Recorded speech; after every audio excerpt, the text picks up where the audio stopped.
On va prendre soin, sans beaucoup de transition, des fesses de notre bébé. Voilà. On a mangé un peu sur votre temps de chronique, ma chérie, mais je sais que vous avez J'ai fait court et il n'y a aucun problème, c'était un plaisir. Donc, l'érythème fessier. L'érythème fessier, c'est quoi? Déjà, c'est quoi? Effectivement, la plupart du temps, c'est lié à la macération de l'urine dans la couche qui reste chaude, l'urine, les selles. Et la peau de bébé est tellement fragile que la peau finit par s'abîmer et ça peut être très douloureux. Donc, du pratico-pratique, aujourd'hui, comme souvent, des petits conseils pour pouvoir soulager nos bébés. Conseil numéro 1, évidemment, changer la couche de bébé plus régulièrement. Même si ça doit être toutes les heures, ce n'est pas un problème. Alors, c'est un budget, je le reconnais.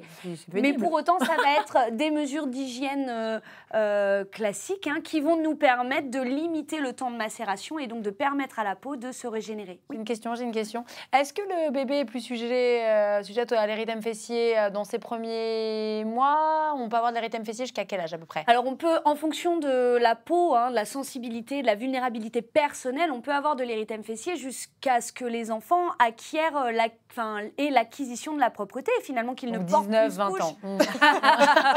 Je ne sais pas dans quel monde vit Anne, mais j'ai été un petit peu un peu en retard. Ok. 19-20 ans.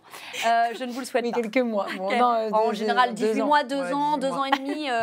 Sachant que plus ils vont grandir, moins la peau sera fragile et moins de temps ils porteront des couches également sur la journée. Donc en fait, les plus vulnérables, ça reste les tout petits nouveau-nés, les premiers mois de vie. Donc on change souvent les couches. On change souvent les choses. Les couches. On va nettoyer le siège avec précaution, avec de l'eau, plus ou moins, de l'eau et du savon. On évite, ça c'est valable pour tout le temps. Je milite pour qu'on enlève le plus de produits possible sur la peau de nos bébés. De manière générale, érythème ou pas érythème, si on peut éviter, si on peut s'en passer au quotidien, du liniment, de l'eau micellaire, de l'eau nettoyante, du lait de toilette. Voilà, ce sera mieux. Mais surtout, en cas d'érythème fessier, on arrête ces produits-là. Certains sont toxiques. Dans le liniment, il y a de l'eau de chaud. L'eau de chaud, ça va transformer l'érythème en mycose.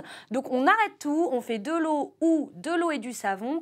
On sèche bien en taponnant, surtout pas en frottant, ça peut faire très mal. On peut aussi sécher en prenant le sèche-cheveux sur l'option froide. Uniquement si vous avez un sèche-cheveux option froide.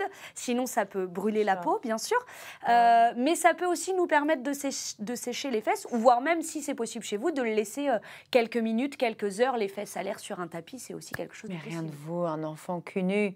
C'est pas toujours très pratique. Non, pas toujours, pas dans la rue. Mais... Non, pas dans la rue. Mais pourquoi pas? C'est quand vrai, si vous le pouvez, allez-y, ne vous en privez pas. On leur met une petite crème après, comment qu'on fait? On peut appliquer une crème protectrice, réparatrice. Alors là aussi, j'ai tendance à aller sur les produits les plus simples possibles, tout ce qui s'appelle à type de pâte à l'eau.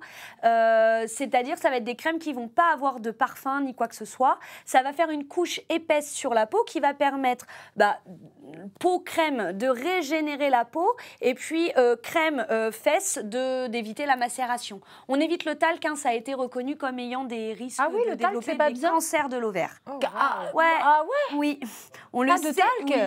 Donc non, on le sait plus. Ouais. Comment? Moi, c'est bien de le savoir. Un fantasme de mettre de talc sur mon futur bébé. Non, c'est mis en cause depuis quelques années dans les cancers de l'ovaire. Donc, demandez conseil à votre pharmacien. Tout ce qui est à base de pâte à l'eau, il y en a plein des très bien. Made in France et bio. De l'eau, du savon. Exactement. Et puis un gros bisou pour que ça aille mieux. Attention, si la lésion ne s'améliore pas dans les quelques jours, voire qu'elle s'aggrave ou que bébé est aussi très douloureux, vous avez le moindre doute, surtout emmenez-le consulter. Le médecin pourra être amené à donner un traitement antifongique. C'est comme ça que ça s'appelle. C'est pour traiter les mycoses tout simplement. Ça peut arriver, mais si on ne la traite pas, c'est quand même, ça peut durer très longtemps.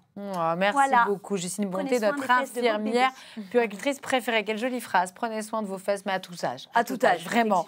À tout âge. Merci beaucoup, ma Juju. Avec plaisir.